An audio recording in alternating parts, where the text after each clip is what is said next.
हाँ, तो उसी तरह से एमएससी टेक है आपका आपका जो भी कंप्यूटर का नॉलेज है, बेसिक नॉलेज आपको कोर्स सिखाता है। उसी तरह से आपको अगर बिजनेसमैन बनना है, एंटरप्रेन्योरशिप आपके अंदर डेवलप होना चाहिए, तो उसके लिए एक स्पेशल प्रोग्राम बना है जिसका नाम है ईडीपी यानी एंटरप्रेन्योरशिप डेवलपमेंट प्रोग्राम। अब जान लेते हैं ईडीपी बेसिकली होता क्या है। So entrepreneurship development programme has been defined as a programme designed to help a person in strengthening his entrepreneurial motive and in acquiring the skill as well as capabilities necessary for playing his entrepreneurial role efficiency। अगर easily हम बोल सकेंगे तो आपके अंदर एक businessman बनने के लिए जो जो स्किल्स होने चाहिए, जिस तरह की एक बेसिक कैरेक्टरिस्टिक्स होनी चाहिए, जो जो क्वालिटी होनी चाहिए, वो क्वालिटी डेवलप करने के लिए जो एक स्पेशल तरह का प्रोग्राम बनाया गया है उसे बोलेंगे हम ईडीपी। ईडीपी यानी एंटरप्रेन्योरशिप डेवलपमेंट प्रोग्राम। क्या ईडीपी? Entrepreneurship development program. समझ गए? सो ईडीपी एक तरह का एक डिवाइस है through which the people which latent entrepreneurial traits are identified. कि कौन कौन से फायदे होते हैं अगर आपको ये सीखने के बाद, बराबर, तो उसमें क्या क्या सीखना है, ये सिखाने वाला कोर्स कौन सा है? EDP. Then motivated to take up the new industrial venture, की नया बिजनेस आपको शुरू करना है, उस बिजनेस के लिए कौन से स्किल होने चाहिए, किस तरह की प्लानिंग आपको रखना होता है, ये सारी चीजें कौन बताएगा आपको? EDP. As well as train in managing the unit as well as guided in all aspect of the starting a venture and enterprise। एक पूरा एक नया बिजनेस शुरू करने के लिए कौन कौन सी चीजें, कौन कौन सी स्किल आपके अंदर होना चाहिए, ये सारे स्किल आपके अंदर जो डेवलप करने वाला कोर्स है, जो प्रोग्राम है, उसे बोलेंगे हम ईडीपी। बेसिक समझ गया ईडीपी क्या है? क्या ईडीपी? जो प्रोग्राम है आपके अंदर एंटरप्रेन्योरशिप के स्किल डेवलप करने के लिए आपको सिखाता है या वो सारे तरह से ट्रेन करता है, वो है आपका ईडीपी। ईडीपी यानी एंटरप्रेन्योरशिप डेवलपमेंट प्रोग्राम। अब इस कौन कौन से स्टेप से इसे फॉलो किया जाता है, इसके वजह देखिए इसकी थोड़ी हिस्ट्री क्या है। So EDP was first introduce in Gujarat. पता ना गुजरात लोग किस तरह के होते हैं, सारे बिजनेसमैन लोग है ना, उनके दिमाग में जब बचपन से जब से जन्म तो एक तरह का बिजनेसमैन उनका होता है ना, होते तो उसे पता होगा किस तरह से बिजनेस करते है ना। तो वही है, तो ये ईडीपी की प्रोग्राम की शुरुआत भी कहा हुई गुजरात में। कब हुई थी? 1970 में। कब हुआ था? देखो अभी कौन सा चल रहा है? 2025। कब से शुरुआत होता प्रोग्राम? 50 साल हो गए उसे देखा जाए तो, है ना। 55 हो गया 1970 में। Was sponsored by the Gujarat industrial investment corporation. किसने स्पॉन्सर किया था उसको? GIIC यानी गुजरात इंडस्ट्रियल इन्वेस्टमेंट कॉर्पोरेशन। अब इसका काम क्या है? EDP are based on McClelland's experiments. एक बहुत बड़े महाशय थे, उन्होंने कुछ तो एक्सपेरिमेंट किए थे किस तरह के हम अपने अंदर बिजनेसमैन स्किल से एंटरप्रेन्योरशिप डेवलपमेंट कर सकते हैं, उसके लिए कुछ एक्सपेरिमेंट किए थे। उसी एक्सपेरिमेंट बेस के ऊपर ये कोर्स उन्होंने लॉन्च किया था। क्या नाम था इसका? ईडीपी। कहां पर था ये? द काकीनाडा डिस्ट्रिक्ट है क्या गुजरात में? पता है किसी को काकीनाडा डिस्ट्रिक्ट? सच में पता है क्या? बस हाँ बोल रहे काकीनाडा डिस्ट्रिक्ट ये गुजरात में नहीं, ये है आंध्र प्रदेश में। हाँ बोल रहा चलो देखो, हाँ तो जो मैकलैंड साहब है उन्होंने एक्सपेरिमेंट किया था। कहा किया था? In the Kakinada district of the Andhra Pradesh where the businessman are were provided with the motivation and training. जहां पर जो बिजनेस है उनको एक ट्रेनिंग देने का काम इन्होंने किया। कहां पर था वो? काकीनाडा। कहां पर? ये आंध्र प्रदेश में। और उसी एक्सपेरिमेंट को देखकर उन्होंने अपने गुजरात में एक तरह का कोर्स लॉन्च किया जिसका नाम था ईडीपी। कब किया था लॉन्च उसे? 1970 में। माचिस होगा चलाओ क्या बड़बड़ कर, इधर ध्यान दो। अभी देख रहा थे सगळे सेवन। अगर किसने बोला डायरेक्ट आगे लेके रखूंगा मैं। तो आपने रील देखा? वो हाथोड़ा मारते ऐसे सबके पुण्य आगे रखेंगे। अरे स्केल फिर मोबाइल मत निकालो, ठीक है। समझ गया क्या था? क्या है कोर्स का नाम? अपने जो प्रोग्राम उसका नाम क्या है? ईडीपी यानी एंटरप्रेन्योरशिप डेवलपमेंट प्रोग्राम। सबसे पहले कहाँ स्टार्ट हुआ था ये? गुजरात में। कब हुआ था? किसके एक्सपेरिमेंट के इसके ऊपर था ये? मैकलेंड्स। नाम दिख रहा है? यस मैकलेंड्स। इसने क्या था? एक्सपेरिमेंट लिया था ट्रेनिंग का। किसको ट्रेनिंग दे रहा था ये? जो भी बिजनेस मैन है, एंटरप्रेन्योर उनको, बराबर है। और कौन सा नाम है उसको जगह का? The Kakinada district of the Andhra Pradesh. यहाँ तक क्लियर है सबको? अब देखना है कि इसके कौन कौन से स्टेप्स है। यार कुछ तो प्रोग्राम है, प्रोग्राम के कुछ तो स्टेप्स होंगे किस तरह से ये लोगों को ट्रेन करते थे। तो देखते हैं इसके कितने स्टेप्स है? पूरे 8 स्टेप्स है। 8 स्टेप्स। पहला क्या है, the arrangement of the infrastructure, कि चलो अगर आपको कोई भी प्रोग्राम है, कोई तो भी नया कोर्स सिखाना है, तो उसके लिए कुछ तो चीजें लगेंगी। चलो मान लो आपको एमएससीआईटी सिखाना है, तो एमएससीआईटी कहाँ पर सिखाएंगे आपको? एक लैब लगेगा जो कंप्यूटर वहां पर प्रेजेंट रह जाए। विदाउट एनी कंप्यूटर आपको सिखा पाएंगे क्या? उधर ही से क्या है, कंप्यूटर लैब। तो वही है कि अगर आपको ये कोर्स सीखना है, उसके लिए बेसिक इंफ्रास्ट्रक्चर होना चाहिए, है ना। अगर 10 लोग अगर बैठना चाहिए, उनके लिए चेयर हो या टेबल हो, अगर आपको सीखना है, ट्रेनर होना चाहिए। सो अरेंजमेंट ऑफ द इंफ्रा, ये पहला उसका स्टेप है कि सारे जो भी चीजें लगने वाले हैं इस प्रोग्राम के लिए, उसको क्या करना है, अरेंजमेंट करना चाहिए। Then second, selection of the potential entrepreneur, कि कौन इंटरेस्टेड लोग है उसे सिखाना पड़ेगा ना। जिसको किसी तरह का बिजनेस से इंटरेस्ट नहीं है, उसे लाकर बिठाएंगे, उसे सिखाएंगे क्या? क्या वो सीखेगा क्या? तो जो इंटरेस्टेड लोग हैं उनको सिखाने के लिए उनका सिलेक्शन करना पड़ेगा पहले, कि कौन कौन ऐसे लोग हैं जो इस कोर्स के लिए इंटरेस्टेड है। हाँ आशुतोष। देन थर्ड क्या है, आइडेंटिफिकेशन ऑफ एंटरप्राइज, कि उसको सीखना क्या है, कौन कौन से बिजनेस में वो इंटरेस्टेड लोग हैं, किस तरह का बिजनेस इनका करना है, उनको सर्विसेज बेचना है या किस तरह का प्रोडक्शन बेचना है, वो भी हमें जानना पड़ेगा। हर जिस तरह का बिजनेस होगा उस तरह का उसको क्या देना पड़ेगा, ट्रेनिंग देना पड़ेगा। तो पहले उनका बिजनेस क्या है वो हमें जानना पड़ेगा, किस बिजनेस के लिए वो इंटरेस्टेड है। देन स्टार्ट होगा आपका एक्चुअल ट्रेनिंग प्रोग्राम। बराबर है। अब जो सिखाने वाले हैं उनको भी हमें ढूंढना पड़ेगा ना कि कौन एक सिखाएगा। जो पहले से बिजनेस कर रहे हैं वो लोग सिखाएंगे, पूरी तरह से नए टीचर लोग उनके सिखाएंगे। बराबर है। अब एक प्रोग्राम किसके लिए है, आपके अंदर एंटरप्रेन्योरशिप डेवलपमेंट करने के लिए, या आपके अंदर पूरी तरह से स्किल आने चाहिए। तो स्किल कौन देगा, जो पहले से कोई बंदा है जो अच्छा बिजनेस कर रहा है, वो अगर देखो तो ज्यादा अच्छा रहेगा। तो वो बंदे भी आपके पास होने चाहिए, और तब जाके आपका प्रोग्राम एक्चुअली शुरू तो हो गया आपका एक्चुअल ट्रेनिंग प्रोग्राम। देन है selection of the training personal, कि कौन सिखाने वाला आपको, जो पूरी तरह से अच्छा एक वेल पर्सन है, वेल बिजनेसमैन है, जिसने अपने बिजनेस अच्छा प्रॉफिट बनाया हुआ है, उस बिजनेस का या उसी एक्सपीरियंस से वो आपको सिखाने के लिए उसका हमें ट्रेनिंग या सिलेक्शन करना पड़ेगा। Then selection of the methods of training, कि कौन सा ट्रेनिंग का मेथड आप करोगे। जैसे मैं आपको सिखा रहा हूँ, मैं खुद भी एक्सप्लेन कर रहा हूँ, तो इस तरह का यूज मेथड करोगे, या वन बाय वन हर किसी को आके उसे बताओगे, या कोई डेमोन्स्ट्रेशन मेथड है, अलग कोई मेथड, एक मीटिंग मेथड लोगे, या सबको एक मीटिंग में बिठाओगे, या और की डायरेक्ट प्रैक्टिकल, डायरेक्ट में शॉप पे लेके जाओगे, वहां पर उसे सिखाओगे। तो कौन सा मेथड है जो आप ट्रेनिंग के लिए चूज करने वाले, एंड देन है एक्चुअल ट्रेनिंग। ये सब आपका तय हो गया, तब होगा आपका actual training start. And then last है आपका मॉनिटरिंग एंड फॉलोअप, जो आपको सिखाया हुआ है उसी तरह से सेम चीजें हो रही कि नहीं हो रही, जो भी आपको बोल रहे हो आप कर रहे कि नहीं कर रहे, दैट्स फॉलो लेना। तो ये 8 स्टेप से ये प्रोग्राम को कंडक्ट किया जाता है।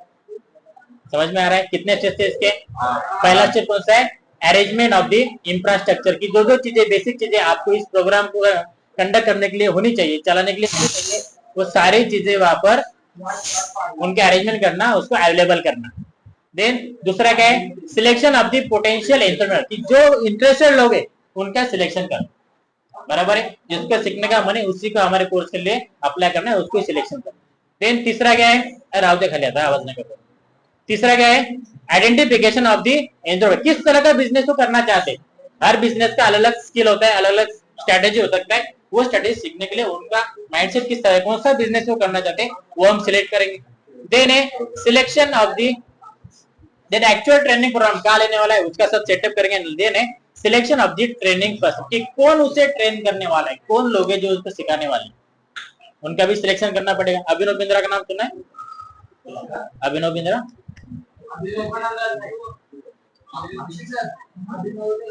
अभिषेक सर, ठीक है। तो बहुत सारे लोग हैं जो आपके अंदर बिजनेस स्किल देने के लिए ट्रेनर है, तो इस तरह के ट्रेनर आपको सिलेक्शन करना पड़ेगा। देन है सिलेक्शन मेथड, कि कौन सा मेथड से आप उनको ट्रेन करने वाले हो, एक्सप्लेनेटरी मेथड है, डेमोन्स्ट्रेशन मेथड है, या डायरेक्ट प्रैक्टिकल मेथड है, या एक्सपीरियंस मेथड, ये अलग अलग मेथड से जिस मेथड का यूज करके आप उनको सिखाने वाले, वो मेथड भी आपको सिलेक्ट करना पड़ेगा। एंड देन होगा आपका एक्चुअल ट्रेनिंग स्टार्ट। सब प्रोसेस हो गया, आपकी सब अरेंजमेंट हो गया, सब ट्रेनर सब लोग अवेलेबल है, मेथड कौन सा चूज करना है वो भी सब। अब होगा आपका एक्चुअल ट्रेनिंग शुरुआत, और बाद में जो ट्रेनिंग आपको दिया है उसका मॉनिटरिंग, कि सब लोग सही से काम कर रहे कि नहीं कर रहे वो देखना है ना। अगर आपको कोई होमवर्क दिया जाता है, कोई काम दिया जाता है, वो काम आप कर रहे कि नहीं कर रहे उसका फॉलोअप ले। इस तरह का प्रोग्राम होता है आपका ईडीपी। क्या ईडीपी? Entrepreneurship development program. समझ गए कौन कौन से स्टेप थे इसमें? पूजा क्लियर है? अब है आपका ऑब्जेक्टिव, के करना किस लिए भाई, इतना बड़ा कोर्स सीख के करेंगे क्या?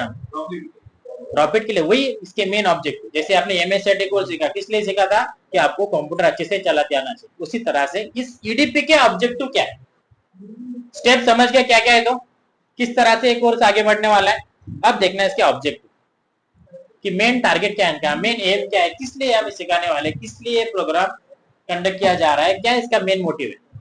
तो पहला क्या है, to foster the entrepreneurial growth in the country, कि है ना कि गुजराती लोग तो बिजनेस से पहले आगे, लेकिन बाकी स्टेट में या बाकी लोग बिजनेस में आगे है क्या, तो उनके आगे लाने के लिए उनके अंदर बिजनेस स्किल होने चाहिए कि नहीं होनी चाहिए। उसने ना अगर बिजनेस शुरू किया तो उसका असर किसके ऊपर होगा, अपने देश के इकोनॉमी के ऊपर, वही है। सो अगर हमें फास्टर एंटरप्रेन्योरशिप ग्रोथ करना है, ज्यादा से ज्यादा बिजनेस हमने हमारे इंडिया में अगर शुरू करना है, तो हमें इस तरह के प्रोग्राम को चलाना होगा, कंडक्ट करना पड़ेगा, तब जाके क्या होगा, बहुत सारे लोग बिजनेस बन पाएंगे।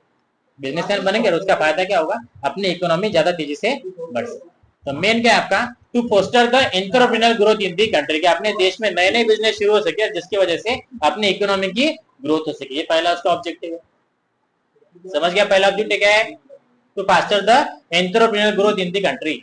देन सेकंड, वंश क्या है second, optimum use of available resources, कि जो भी रिसोर्सेज अपने बिजनेस में आप यूज करने जा रहे हो उसका क्या, resources, optimum use of available resources, कि जो भी रिसोर्स आपने बिजनेस में यूज करने वाले हो उनका पूरी तरह से विदाउट एनी वेस्टेजेस आप उसका रिसोर्सेज का यूज करना चाहिए। बराबर, अगर आपको प्रॉपर ट्रेनिंग मिल गया तो आप कम से कम वेस्टेज करोगे, जितना हो सके उतना आपका कॉस्टिंग है वो कम करने की कोशिश करोगे। वही हो रहा है कि आपका वेस्टेज क्या हो रहा है यहाँ पर, कम हो रहा है।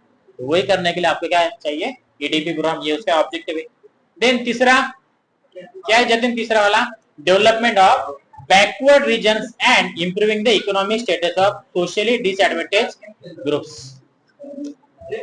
क्या है तीसरा वाला, development of the backward regions, कि देखा देखो कि बहुत सारा ऐसा एरिया कि जिस एक ही एरिया में बिजनेस ज्यादा डेवलप हो सकते हैं, जैसे सिटी एरिया में आपको सिटी में बहुत सारे बिजनेस नजर आते हैं, लेकिन अगर रूरल एरिया में आप जाओगे तो वहां पर इस तरह की बिजनेस की डेवलपमेंट इतनी नहीं है जितने सिटी में। नंतर नंतर लक्ष द्या तुषार। क्या है कि तीसरा मेन ऑब्जेक्टिव क्या है इसका, कि development of the backward region, कि बहुत सारे ऐसे एरियाज है जहां पर अभी भी बिजनेस इस तरह के डेवलप नहीं हुए जिस तरह से सिटी में रूरल में है क्या, इस तरह से। तो उन एरिया में इस नए तरीके से नए नए बिजनेसमैन है बिजनेस शुरू हो सके, उसके लिए कौन काम करेगा, आपका एक ईडीपी प्रोग्राम काम करेगा। बराबर है। एज वेल एज जो सोशली डिसएडवांटेज ग्रुप्स है ना, कि समाज में अभी भी बहुत पुअर पीपल है, अगर वो बिजनेस करेंगे तो उनका इकोनॉमिकली क्या होगी, उनकी ग्रोथ हो सकती है, और इकोनॉमिकली बढ़ने के लिए इस बिजनेस इस ट्रेनिंग का उनको असर होगा, इनका यूज होगा। बराबर है जतिन, समझ में आ रहा है कि मेन ऑब्जेक्टिव क्या है, कि जो इकोनॉमिकली बैकवर्ड लोग हैं उनको अगर हम बिजनेस के स्किल सिखाएंगे, वो बिजनेस शुरू करेंगे तो उनका इकोनॉमिकली वो आगे बढ़ने के लिए इस कोर्स की मदद होगी। उसके साथ साथ जो बैकवर्ड रीजन है कि जिस एरिया की डेवलपमेंट नहीं हुए, अगर वहां इस तरह के बिजनेस शुरू है तो उनके साथ साथ उन लोगों के साथ साथ वो पूरा एरिया क्या होगा, डेवलप होने के लिए इसकी मदद होगी। ये भी आवश्यक है।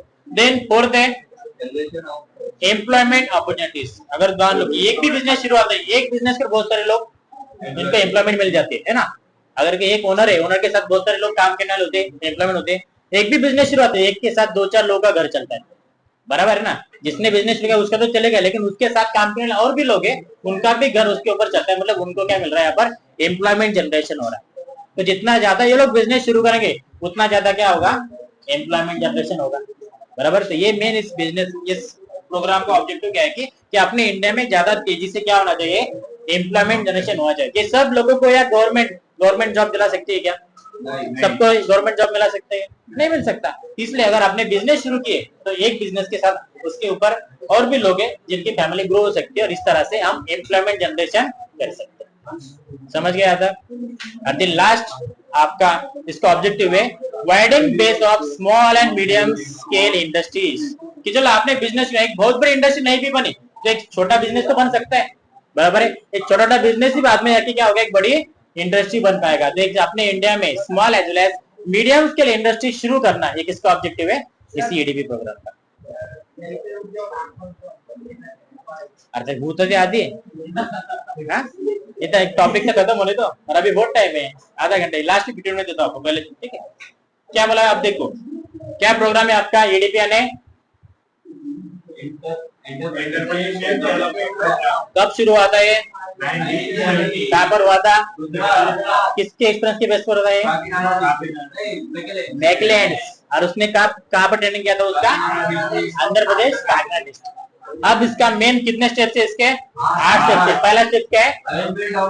मतलब जो भी चीजें आपको प्रोग्राम पे लिखने उसको अरेंज करना। दूसरा क्या है? सिलेक्शन ऑफ दी, कौन से बच्चों को आपको पढ़ाना है, कौन कौन से बिजनेसमैन है या कौन से इंजीनियर है, उनको सिलेक्शन करना। देन तीसरा क्या है? कौन सा बिजनेस है जिसके लिए आप उनको ट्रेनिंग देने वाले हो। देन फोर्थ वाला, किस तरह से प्रोग्राम, किस तरह से उनको ट्रेनिंग देना, उसका सब मैनेजमेंट करना। देने फिर मतलब कौन है, किसको सिलेक्ट करना है? जो ट्रेनर होंगे इनको, जो कोई इनको सिखाने वाला है, उन ट्रेनर को इनका सिलेक्शन करना। देन 6 वाला सिलेक्शन, कौन से मेथड से इनको ट्रेनिंग करने वाले। देन 7, ये सब हो गया आपका एक्चुअल ट्रेनिंग स्टार्ट होगा। और लास्ट वाला कि जो आपको ट्रेन कर रहे, जिस तरह से आपको उसका फॉलोअप करना और उसको मॉनिटरिंग करना। समझ गए 8 क्या स्टेप? देन इसका ऑब्जेक्टिव क्या है, किस लिए सब करने वाले हैं? पहला क्या है इसका? To foster the entrepreneurship growth in the country, कि आपने इंडिया में ज्यादा से ज्यादा बिजनेसमैन बन सके, है ना, और जिसका डायरेक्टली इम्पैक्ट किसके ऊपर होगा? कंट्री के इकोनॉमी के ऊपर। देन दूसरा, जो भी अपना बिजनेस है, बिजनेस में लगने वाले जो भी रिसोर्सेस है, उनका पूरी तरह से यूज करना है। हमें मिनिमम वेस्टेज किस तरह से हो सकता है उसके लिए काम करना है। बराबर है? क्या है तीसरा? कि अपने इंडिया में जो भी बैकवर्डनेस है, जहाँ पर इस तरह के बिजनेस डेवलप नहीं हुए, ना ही वहां पर किसी तरह के एंटरप्रेन्योरशिप डेवलपमेंट हुए, उस एरिया को आगे लेके जाने के लिए प्रोग्राम मदद करेगा। और उसका फायदा किसको होगा? जो सोशली डिसएडवांटेज लोग हैं, जो पुअर लोग हैं, अगर उनके यहाँ पर बिजनेस शुरू है तो वो भी इकोनॉमिकली अच्छे से ग्रो कर पाएंगे। एंड देन ए फोर्थ वाला, जनरेशन ऑफ दी, जितने ज्यादा बिजनेस होंगे उतने ज्यादा लोग क्या मिलेगा यहाँ पर? जॉब्स मिलेंगे, एक तरह के एम्प्लॉयमेंट जनरेशन होगा। एंड लास्ट है आपका, तो छोटे छोटे बिजनेस से बढ़कर आगे आगे बड़ी इंडस्ट्री बन सकती है। तो इसी तरह से स्मॉल एंड मीडियम इंडस्ट्री या मीडियम बिजनेसेस इस प्रोग्राम के थ्रू शुरू कर सकते हैं। समझ गए ईडीपी क्या है? तो अभी अब अगला जो पार्ट है आपका वो है स्टार्टअप इंडिया, कि हमारे गवर्नमेंट ऑफ इंडिया ने एंटरप्रेन्योरशिप डेवलपमेंट के लिए कौन सा प्रोग्राम दिया।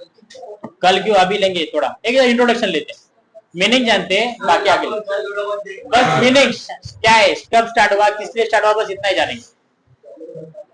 बाद में बोलेंगे दो आगे, इतना हार्ड है आपका अकाउंट का टेस्ट।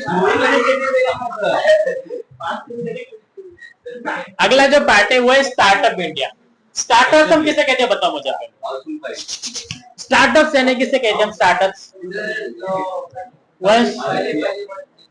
मतलब जो नए तरीके से न्यूली कोई बिजनेस अगर स्टार्ट कर रहा है, जिसने इसके पहले किसी तरह का बिजनेस नहीं किया, उन्हें हम बोलते हैं स्टार्टअप। कि चलो अभी मान लो आशुतोष ने अगर कोई नया बिजनेस शुरू किया, तो उसे क्या बोलेंगे हम? स्टार्टअप ही कहेंगे। फिर वो छोटा कैफे क्यों ना हो, तो वो क्या हुआ है? स्टार्टअप ही हुआ। अगर स्टार्टअप आपको करना है तो आपको क्या लगने वाला है? इसके साथ साथ किस तरह से बिजनेस करना है उसका नॉलेज भी होना चाहिए ना। बराबर है? तो नॉलेज है, जो पैसा है, ये आपको कौन देगा? स्टार्टअप इंडिया एक नाम की स्कीम है जो किसने लॉन्च की? अपने गवर्नमेंट ऑफ इंडिया, है ना। गवर्नमेंट ऑफ इंडिया ने, भारत सरकार ने लॉन्च किए, किसके लिए? कि अपने इंडिया में जो नए नए लोग आने वाले, नए नए यंगस्टर है, उनको बिजनेस स्टार्ट करने के लिए एक तरह का गाइडेंस मिल सके। वो गाइडेंस देने का काम कौन करता है? Startup India. कि आप बिजनेस के लिए आगे आओ, हम आपको जो भी गाइडेंस चाहिए वो भी देंगे। फाइनेंशियली अगर सपोर्ट चाहिए तो वो भी पैसा देने का काम भी हम करते हैं। लो इंटरेस्ट में हो या विदाउट एनी इंटरेस्ट आपको लोन देने का काम भी कौन करते हैं? स्टार्टअप इंडिया की स्कीम के थ्रू करेंगे। बराबर? ये पूरा स्कीम क्या है, उसकी इम्पैक्ट क्या हुआ, फायदे क्या है, टोटे क्या है, सब हम अगले इसमें जान। समझ गया एंटरप्रेन्योरशिप डेवलपमेंट एक्चुअली क्या है? तो बन पाएंगे बच्चे बिजनेसमैन सब लोग। तो देखते स्टार्टअप इंडिया क्या होता है अगली। एक स्टार्टअप इंडिया और दूसरी एक स्कीम है जिसका नाम है स्टैंड अप इंडिया। बराबर है? कि जो बिजनेसमैन पहले से चलते आ रहे उनको ज्यादा तेजी से किस तरह से ग्रो कर सकते हैं उसके लिए। ठीक है, समझ गए? रुकना है फिर आज के लिए? सच में टेस्ट का अभ्यास करने वाले बस टाइम पास करने वाले बोल के? ठीक है, फिर आज के लिए स्टॉप करते हैं।